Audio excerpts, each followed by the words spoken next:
नमस्कार दोस्तों।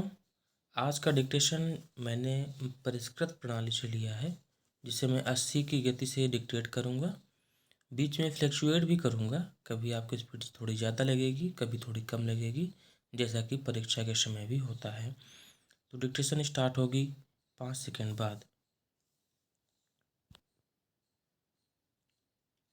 स्टार्ट। अध्यक्ष महोदय, नशाबंदी के बारे में जो रिपोर्ट सदन के सामने पेश की गई है, उस पर मैं भी अपने विचार आपके सामने रखना चाहता हूँ। यह रिपोर्ट 2 भागों में है।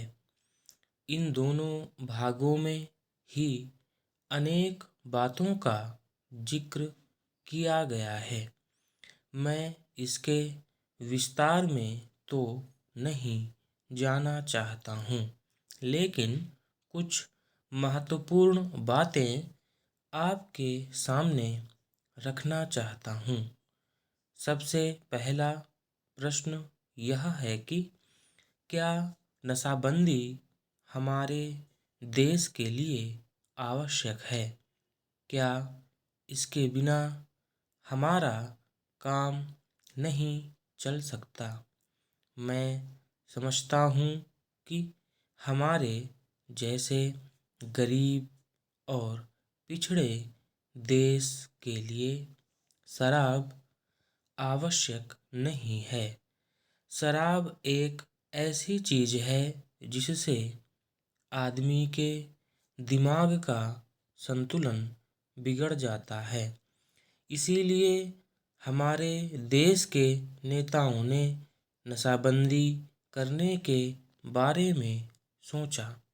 अध्यक्ष महोदय, अगर इस देश में सामाजिक और आर्थिक जीवन का संतुलन ठीक प्रकार से रखना है, लोगों को किसी चीज़ को सिखलाना है, तो उसके लिए लोगों के दिमागों को ठीक रखना होगा। शराब लोगों के दिमाग को खराब कर देती है, इसीलिए नशाबंदी होना बहुत ज़रूरी है। नशाबंदी का प्रचार आज़ादी के पहले और बाद में भी किया गया था। यदि हम अपनी धार्मिक पुस्तकों को देखें, जिनमें हिंदू धर्म के वेद, मुसलमानों की पवित्र कुरान, ईसाइयों की बाइबिल तथा सिखों के ग्रंथ साहब मुख्य हैं। इनमें से किसी पुस्तक में भी यह नहीं कहा गया है कि आदमी शराब पिए। प्रत्येक धर्म में भी सभी स्थानों पर इसका खंडन किया गया है।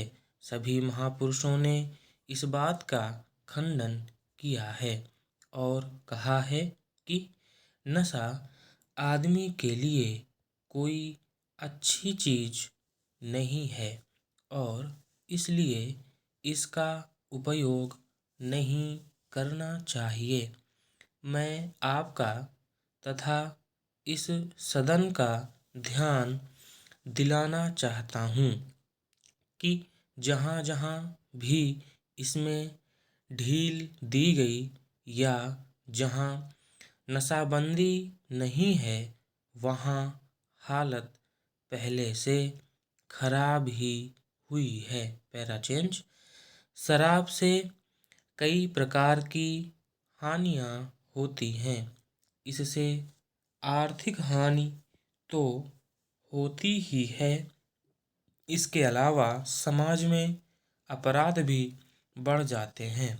इसके शिकार गरीब, मजदूर और हरिजन लोग होते हैं। अगर इनको शराब की आदत पड़ जाती है, तो वे कितना भी पैसा कमाते हैं, सारा शराब में खर्च कर देते हैं। शराब में वे अपने परिवार को भूल जाते हैं। परिवार पर वे तरह तरह से जुल्म भी करते हैं। अध्यक्ष महोदय, इस संबंध में मेरा विनम्र निवेदन है कि सरकार को ही नशाबंदी लागू करना चाहिए, जिससे समाज में जुल्म ज्यादतियाँ ना बढ़ें। यदि सरकार ने इस ओर ध्यान नहीं दिया तो काफ़ी परेशानियों का सामना लोगों को करना पड़ेगा। स्टॉप।